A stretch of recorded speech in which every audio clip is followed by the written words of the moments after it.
Merci, Monsieur le Président. Alors, le temps est au débat. Je vais me contenter de formuler une série de propositions pour ce débat, mais je voudrais commencer en saluant l'écriture de ce bordereau qui nous a été proposé, et puis aussi la méthode. Nous, on est plutôt, on salue en fait cette méthode qui a consisté par commencer à ouvrir la concertation, une méthode plutôt ascendante. Et ce qui nous a paru intéressant aussi, c'est que c'est une méthode qui n'est pas réduite à un exercice quantitatif de modélisation mathématique, mais justement c'est plutôt une méthode qui nous invite à exercer notre jugement, à faire preuve de discernement dans la façon dont nous identifions les priorités. Et puis il me semble que justement là on a un espace de délibération, ce qui est quand même la vocation fondamentale de cette assemblée. Voilà pour la méthode. Alors nous, sans faire de procès d'intention, on a néanmoins identifié deux écueils possibles dans cette méthode. Tout d'abord, autant la volonté de créer une stratégie qui soit à la fois intégrée et transversale est louable, autant il nous semble qu'il y a un risque que cette stratégie reste hors sol, si je puis dire. Le hors sol, c'est bien ce qu'on veut laisser au XXe siècle breton. Et donc, l'enjeu que nous avons pointé dans la contribution écrite que nous avons envoyée, c'est vraiment celui de la territorialisation de cette stratégie. On l'a dit et répété, mais on ne le répétera jamais assez.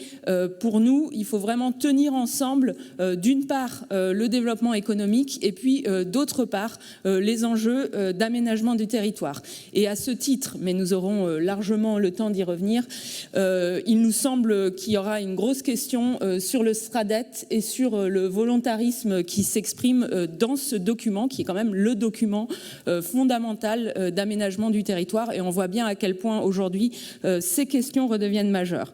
Le deuxième écueil qu'on a identifié, c'est celui qu'au moment des débats thématiques, on puisse retomber dans une stratégie de silo. Alors c'est évidemment rien n'est simple, mais voilà, on veillera pour nous. On veillera parce que l'enjeu fondamental est vraiment celui de trouver le moyen de rien lâcher en fait sur la dimension systémique de la transformation à opérer. Donc, à nos yeux, l'horizon qu'il ne faut jamais perdre de vue, l'objectif à long terme, c'est bien celui de l'édification d'un nouveau modèle de développement pour la Bretagne. Alors je dis un modèle de développement parce que nous partageons l'idée que la Bretagne doit rester un territoire productif, mais ce modèle de développement, il doit intégrer en son cœur la notion de limite, ce que j'ai dit ce matin dans mon discours de politique générale, c'est-à-dire une pensée de la production qui soit, que ce soit en matière agricole ou industrielle ou autre, qui soit proportionnée aux ressources naturelles de notre région. Et donc très concrètement, pour reprendre le mot de Bruno Latour, ça nous engage à atterrir et de façon tangible, ça veut dire qu'on doit avoir une production qui soit proportionnée aux capacités d'absorption et de renouvellement de nos sols, à la qualité de notre air, à la qualité de notre eau. Donc voilà, pour nous c'est vraiment ça, je dirais l'essentiel. Cette stratégie, il nous semble qu'elle doit être affirmée plus clairement que ce n'est le cas. C'est-à-dire que cette idée des limites écologiques et climatiques, ça doit vraiment être le soubassement du modèle de développement que l'on va édifier. Et on voit ça et là, mise sur le même plan dans le document, on voit ça et là dit que la transition climatique est la priorité, mais on voit aussi, par exemple, des propos qui, nous, ne nous convainquent pas sur, par exemple, la nécessité de la transition numérique. Pour nous, ces enjeux-là sont vraiment secondaires.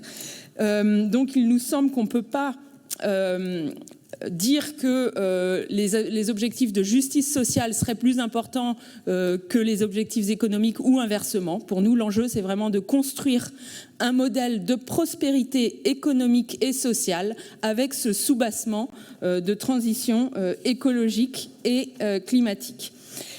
Et donc je disais que ça et là on voit ces principes affirmés dans le document, mais on voit aussi ça et là le paradigme de l'attractivité qui affleure. On l'entend aussi dans nos débats.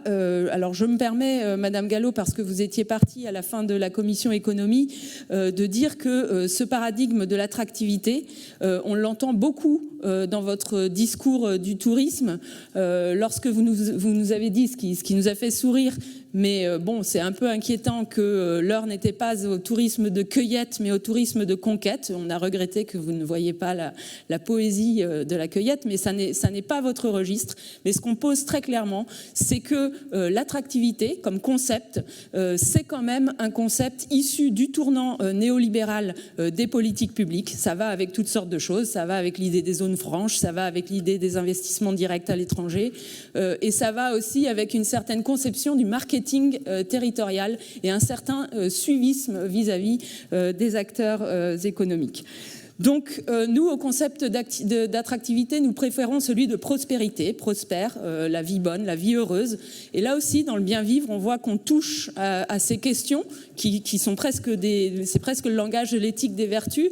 Et on peut se rappeler aussi que les grands libéraux, lorsqu'ils travaillaient sur les idées de prospérité et de richesse des nations, étaient aussi des moralistes.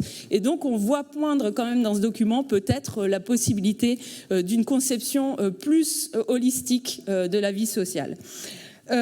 Enfin, parce que le temps tourne, je dirais 2 mots sur les métiers. Nous n'avons pas assez entendu, alors ça vient peut-être des commissions auxquelles les uns et les autres nous avons participé, nous n'avons pas beaucoup entendu la vice-présidente à l'emploi et à la formation. Pour nous, il y a 2 axes là-dedans.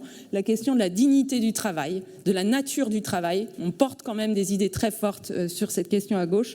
Et le deuxième axe que l'on voudrait voir développer, c'est celui de la culture scientifique et de la culture technique. Je l'avais dit en commission. La question des métiers de la main, qui sont très largement déconsidérés dans ce pays, doit être prise à bras-le-corps. Et ça pourrait, quand même, ces métiers-là qui demain nous permettront de répondre très concrètement aux enjeux de transition écologique. Et donc, on aimerait vraiment travailler sur ces 2 enjeux. Je m'arrête là. Le temps s'est écoulé.